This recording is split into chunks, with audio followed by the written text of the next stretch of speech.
ಎಲ್ಲ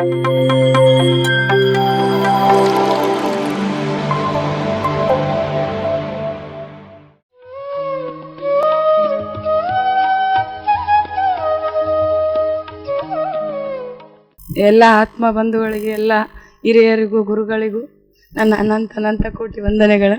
ನಾನು ಮೈ ಹಿಡ್ಕೊಂಡ್ರೆ ಭಯ ಆಗುತ್ತೆ. ನಾನು ಧ್ಯಾನಕ್ಕೆ ಬಂದಿದ್ದು ನಮ್ಮ ರೇಖಾ ಆಂಟಿ ರಾಯಚೂರಲ್ಲಿ. ನನ್ನ ಮನಸ್ಥಿತಿ ಸರಿಗಿರಲಿಲ್ಲ, ನಾನು ಮಾನಸಿಕ ಅಸ್ತವ್ಯಸ್ತೆಯಾಗಿದ್ದೆ. ನಾನು ನಮ್ಮ ಮನೆಯವರಿಗೆ ಭಾಳ ಆರಾಮಿರಲಿಲ್ಲ, ನಮ್ಮ ಅಪ್ಪರಿಗೂ ಆರಾಮಿರಲಿಲ್ಲ. ನಮ್ಮ ಮನಸ್ಥಿತಿ ಅಸ್ತವ್ಯಸ್ತ ಇರಲಿಲ್ಲ. ನಮ್ಮ ರೇಖಮ್ಮ ಆಂಟಿ ನನಗೆ ಧ್ಯಾನಕ್ಕೆ ಕೂಡಂತ 2015ರಲ್ಲಿ ನಾನು ಧ್ಯಾನಕ್ಕೆ ಬಂದಿದ್ದು. ಆಮೇಲೆ ನಾನು ಧ್ಯಾನಕ್ಕೆ ಬಂದು ಇಷ್ಟು 2015ರಿಂದ 9 ವರ್ಷದಿಂದ ಮನೆಯಲ್ಲೇ ಧ್ಯಾನ ಮಾಡ್ತಾಯಿದ್ದೆ. ನಾನು ಮತ್ತು ನಮ್ಮ ಮನೆಯಲ್ಲಿ ಭಾಳ ತೊಂದರೆ ಇರೋದ್ರಿಂದ ನಾನು ಧ್ಯಾನ ಒಳಗೆ ಮಾಡ್ತಾನೆ ಇದ್ದೆ. 3 ತಿಂಗಳನ್ನು ಕಂಟಿನ್ಯೂ ನಮ್ಮ ಆಂಟಿ ಮನೆಯಲ್ಲಿ ಕಂಟಿನ್ಯೂ ಆಗಿ ಧ್ಯಾನ ಮಾಡಿದ್ದೆ. ನಾನು ಹಗಲಿ ರಾತ್ರಿ ನಾನು 2 hours ಅಷ್ಟೇ ನಾನು ನಿದ್ದೆ ಮಾಡ್ತಾಯಿದ್ದೆ. ಇವಾಗಾದರೂ ನಾನು ಅಷ್ಟೇ ನಿದ್ದೆ ಎಂಬುದೇ ಇಲ್ಲ ನನಗೆ.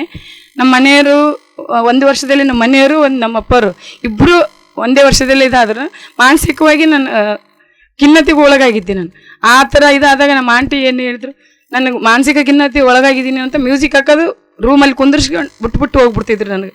ನಮ್ಮ ಗಿರಿಜಾ ಆಂಟಿ, ನಮ್ಮ ರೇಖಾ ಆಂಟಿ ಅವತ್ತಿನಿಂದನೂ ನಾನು ಇವತ್ತಿನವರೆಗೆ ಧ್ಯಾನ ಬಿಟ್ಟಿಲ್ಲ. ಮತ್ತೆ ನನ್ನ ಮಗಳ ವಿಷಯದಲ್ಲಿ ಒಂದು ಮಾನಸಿಕವಾಗಿ ಖಿನ್ನತೆ ಒಳಗೋಗಿದ್ದೆ. ನಾ 2 ಸರಿನೂ ಸುಸೈಡ್ ಅಟೆಂಡ್ ಮಾಡೋಕ್ಕಾಗಿದ್ದೆ.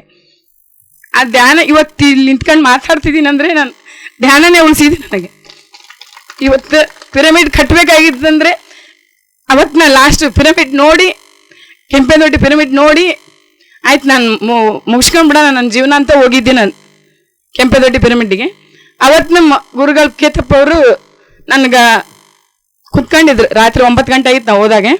ನನಗೆ ಪಿರಮಿಡ್ ಎಲ್ಲೈತೆ ಅಂತ ಗೊತ್ತಿರಲಿಲ್ಲ, ಪಿರಮಿಡ್ ಯಾವ ರೂಟಿಗೆ ಹೋಗ್ಬೇಕಂತ ಗೊತ್ತಿರಲಿಲ್ಲ. ಆ ಸ್ಥಿತಿಲಿದ್ದೆ ನಾನು.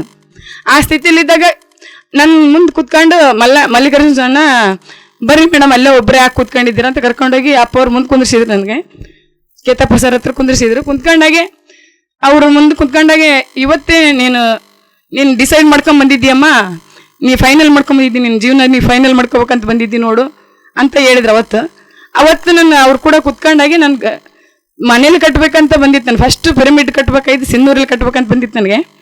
ಲಕ್ಷ ಪಿರಮಿಡ್, ಅಮ್ಮಶಕ್ತಿ ಪಿರಮಿಡಲ್ಲಿ ಕಟ್ಟಬೇಕಂತ ಬಂದಿತ್ತು ನನಗೆ, ಹೋಗಿತ್ತು. ಆಮೇಲೆ ಅವರು ನಮ್ಮ ಹೊಲದಲ್ಲಿ ಪಿರಮಿಡ್ ಕಟ್ಟಬೇಕಂತ ನಾನು ಅವ್ರ ಧ್ಯಾನದಲ್ಲಿ ಕುತ್ಕೊಂಡಾಗ ಬಂತು, ಅವ್ರ ಜೊತೆ ಕುತ್ಕೊಂಡಾಗ ನನಗೆ.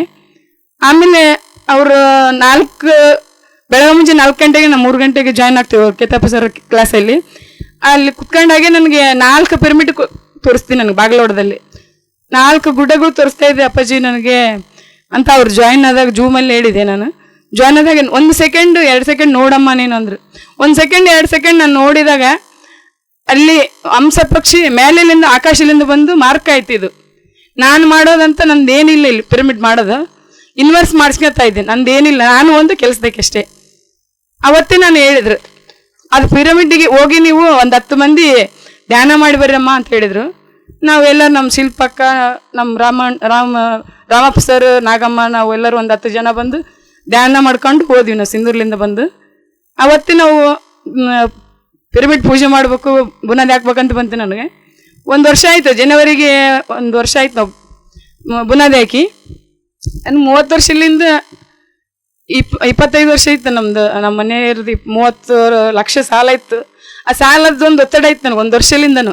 ಆ ಧ್ಯಾನ ನಾನು ಪಿರಮಿಡ್ ಮಾಡಲೇಬೇಕಂತ ನಾನು ಬಂದು ಪಿರಮಿಡ್ ಬುನಾದಿ ಹಾಕಿ ಮಾಡಿಬಿಟ್ಟೆ ನಾನು. ಅದಾಯಿತು, ಒತ್ತಡ ಬಂದ್ಬಿಡ್ತು, ನನ್ನ ಮ್ಯಾನೇಜರ್ಲಿಂದ ಒತ್ತಡ ಬಂತು. ಒತ್ತಡ ಬಂದಾಗ ನನಗೆ ಏನು ಮಾಡೋಕ್ಕಂತ ತಿಳಿಲಿಲ್ಲ.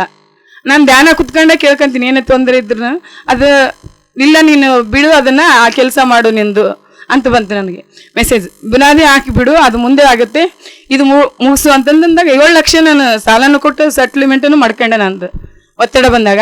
ಮತ್ತು ಈ ವರ್ಷ ನೋಡಿ, 1 ವರ್ಷ ಆಗಿಲ್ಲ ಕರೆಕ್ಟಾಗಿ ನಾನು ಪಿರಮಿಡ್ ಮುಗಿಸಿದೆ. ಅದು ಯಾವ ಶಕ್ತಿ ಅಂತಂದ್ರೆ ನನಗೂ ಗೊತ್ತಿಲ್ಲ. ಅದರಿಂದ ನಾ ಈ ಜನ್ಮ ನನಗೆ ಪಾವನ, ನನಗೆ ಈ ಸಿಕ್ಕಿದೆಯಲ್ಲ ನನಗೆ ಈ ಅವಕಾಶ. ಯಾರ್ಲಿಂದ ನನಗೆ ಒತ್ತಡ ಇಲ್ಲ, ಯಾರ್ಲಿಂದ ನಾನು ಪಿರಮಿಡ್ ಮಾಡಬೇಕಂತ ಈ ಅವಕಾಶ ಸಿಕ್ಕಿದ್ದಕ್ಕೆ ನನಗೆ 7 ಕೋಟಿ ಜನ್ಮ ನಾನು ಪಾವನ ಆಗಿದ್ದೀನಿ. ನಾನು ಏನೇ ಯಾರಿಂದ ನಾನು ದೊಡ್ಡದಂತ ನಾನು ಯಾವುದೂ ಹೇಳಲ್ಲ, ನಾನು ಒಂದು ಕೆಲಸದಕ್ಕೆ ಅಂತ ಹೇಳ್ತಾ ಇದ್ದೀನಿ. ಇಲ್ಲಿ ನನ್ನಿಂದ ಶಕ್ತಿ ಒಂದು ಭೂಮಿಗೆ ಹೋಗ್ತಿದ್ದೀನಿ, ನಮ್ಮ ಹಿಂದೆ ಏನು ಕೊಡೋಕ್ಕಾಗಲ್ಲ. ನಮಗೊಂದು ಪಿರಮಿಡ್ ಕೊಡೋಣ.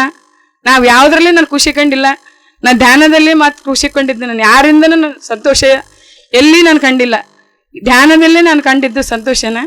ನಾನು ಅದಕ್ಕಾಗಿ ನಾವು ಪಿರಮಿಡ್ ಅಂತೂ ಎಲ್ಲರಿಗೂ ಹೇಳೋದು ಒಂದೇ ಒಂದು ಮಾತು, ಅದು ಒಂದು ಚೆನ್ನಾಗಿ ಉಪಯೋಗಿಸಿ ಹೇಳ್ರಿ ಅಂತ ಹೇಳ್ತಿದ್ದೀನಿ ನಾನು. ಎಲ್ಲರಿಗೂ ಒಂದೇ ಒಂದು ಮಾತು, ಎಲ್ಲರಿಗೂ ಬಂದು ನೀವು ಎಲ್ಲರೂ ಧ್ಯಾನ ಮಾಡಿ, ಎಲ್ಲರೂ ಧ್ಯಾನಸ್ಥರಾಗ್ರಿ. ಎಲ್ಲರೂ ನಮ್ಮ ಬಳ್ಳಾರಿ ಇಲ್ಲೇ ಒಂದು 100 ಕಿಲೋಮೀಟ್ರಲ್ಲಿ 270 ಪಿರಮಿಡ್ ಇದೆ. ಅಲ್ಲಿ ಯಾವ ಥರ ಅವೇರ್ನೆಸ್ ಇದೆ ಎಂಬುದು ನಾವು ಕೂಡ ಪಿರಮಿಡ್ ಕಟ್ಟಿ ನಾವು ಅವೇರ್ನೆಸ್ ತೋರಿಸ್ಬೇಕಂತ ನಾವು ಕಟ್ಟಿದ್ದೀವಿ. ನೀವು ಎಲ್ಲರೂ ಬಂದು ಧ್ಯಾನಸ್ಥರಾಗ್ರಿ ಅಂತ ನಾನು ಇಲ್ಲೊಂದೇ ಕೇಳ್ಕೊಳ್ತಾ ಇರೋದು. ನಾನು ಏನು ಕೇಳಂಗಿಲ್ಲ. ನನಗೆ ಒಂದೇ ಒಂದು ಅದು ಪಿರಮಿಡ್ ಕಟ್ಟಬೇಕಂತ ಬಂದಿದ್ದು ಕೇತಪ್ ಸರಿಂದ.